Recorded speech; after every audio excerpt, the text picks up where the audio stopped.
Един въпрос много българи си го задават. Сега ще го отговоря. Колко асфалт се ползва в немските пътища в градска среда?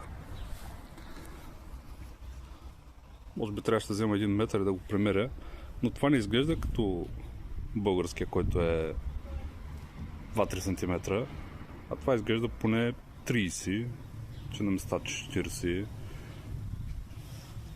Сериозно си изглежда. Вие как мислите? Колко е това? И това е път, който е за коли в малки улички. Магистралите са много по-сериозни. Така, ето тук имам 1 метърче. Сега ще премерим реално колко има. Значи 25 см е откъдето има по-стабилен асфалт. Това е малко по-малко.